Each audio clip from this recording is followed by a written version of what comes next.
E aí, senhoras e senhores, como é que vocês estão? Hoje você irá conhecer a história do casal mais perigoso dos anos 30, Clyde Barrow e Bonnie Elizabeth. O casal viveu perigosamente no crime durante um certo tempo, até que eles foram assassinados em 1934. Eles foram pegos por uma emboscada policial, após várias tentativas frustradas, pois o casal sempre conseguia escapar da polícia. Pois a grande crise que o país enfrentava era a grande chave para esse tipo de acontecimento, pois a população enxergava o Estado como o principal causador da crise, e enxergavam o casal criminoso como rebeldes, revoltados com toda aquela situação. Quer saber mais sobre essa história de romance, de amor e ação e muita loucura? Pois fique no canal.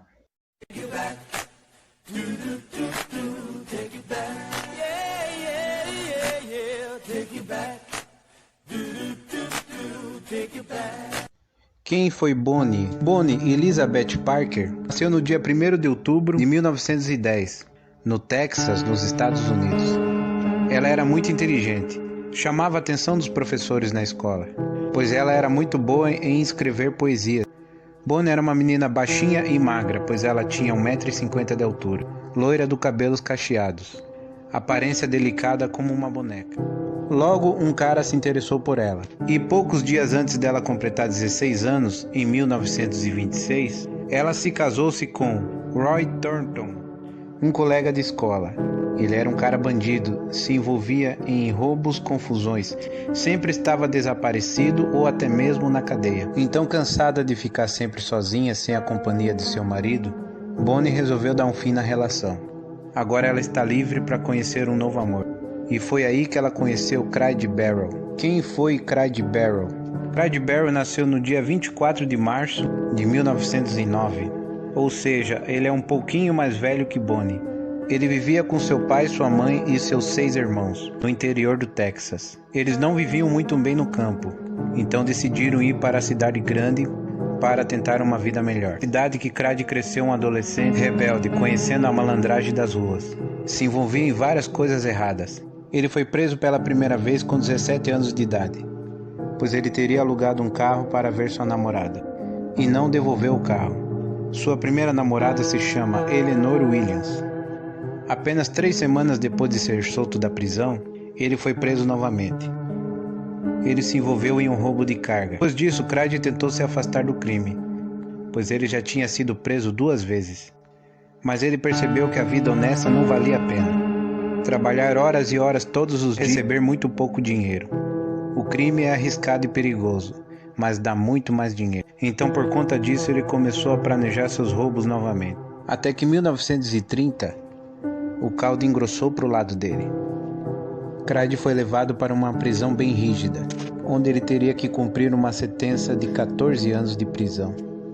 Mas ele não aguentou ficar na cadeia durante 2 anos.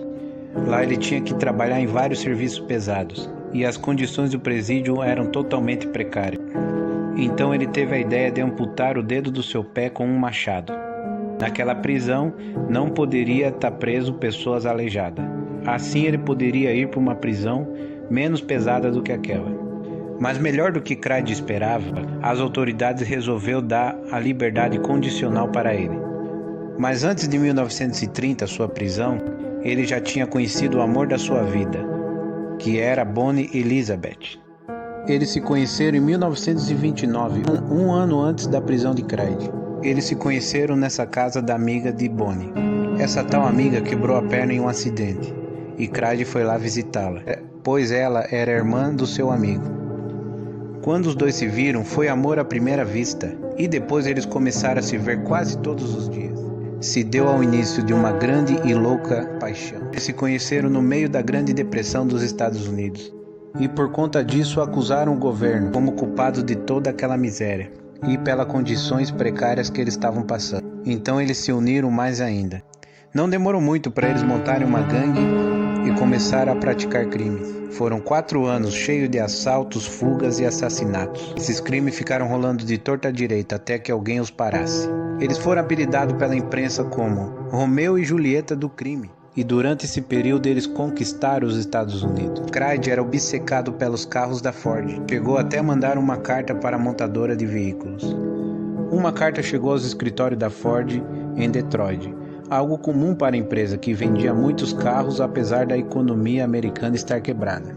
Mas o que chamou a atenção é que a carta foi enviada pelo Clyde Barrow, escrita por esse criminoso.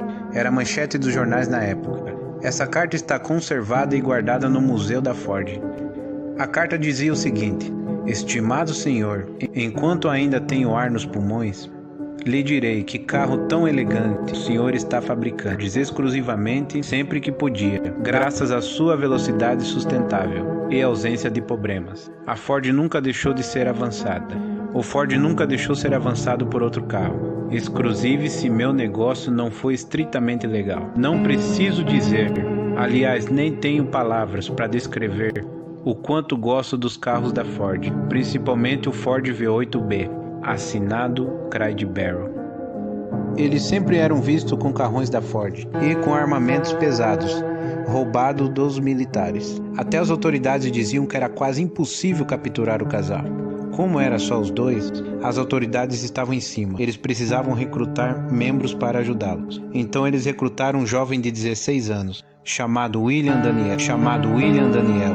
O casal já não era mais o mesmo. Nesse período ele vivia uma vida na estrada, assaltando lojas e postos de gasolinas. Até quando chegaram em Dallas, eles caíram numa emboscada. E é claro, tiveram que matar pessoas.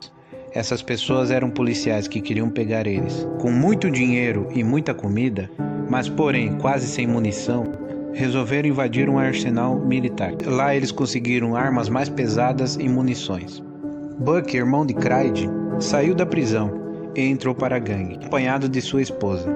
Agora a gangue de Bonnie e Clyde é composta de 5 membros. Então eles resolveram alugar uma casa na cidade de Joplin.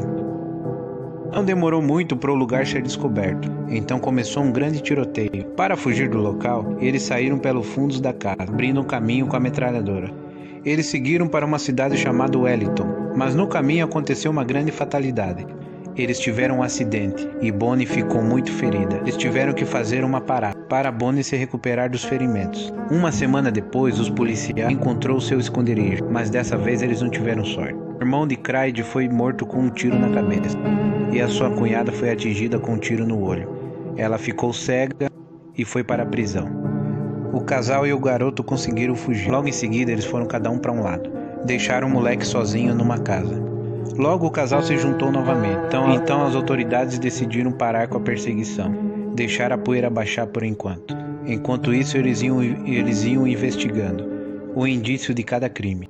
Então eles descobriram que um cara chamado Henry ajudava eles, providenciando o esconderijo para eles. Ele sabia de tudo, as futuras viagens, os futuros crimes que o casal estava planejando, quem o casal visitava frequentemente. Foi aí que a polícia resolveu executar um plano. Eles montaram uma emboscada para Bonnie e Clyde. Eles montaram uma emboscada para Bonnie e Clyde, lá na casa de Henry. A polícia ficou escondida na beira da estrada, no mato, esperando o Ford V8 passar. Foi isso que aconteceu. Colocaram um senhor com o carro quebrado na beira da estrada. E lá vinha o Ford V8. Clyde foi parar para ajudar o senhor. Logo os policiais saíram do mato e começaram a meter bala no carro do casal. A ordem que os policiais tinham era mesmo de matar, não era para capturar, pois esse casal deu muito trabalho às autoridades. E foi assim que foi dado ao fim ao casal mais perigoso de 1930. Obrigado por assistir até aqui. Se inscreve no canal e que Deus abençoe todos vocês. Um forte abraço.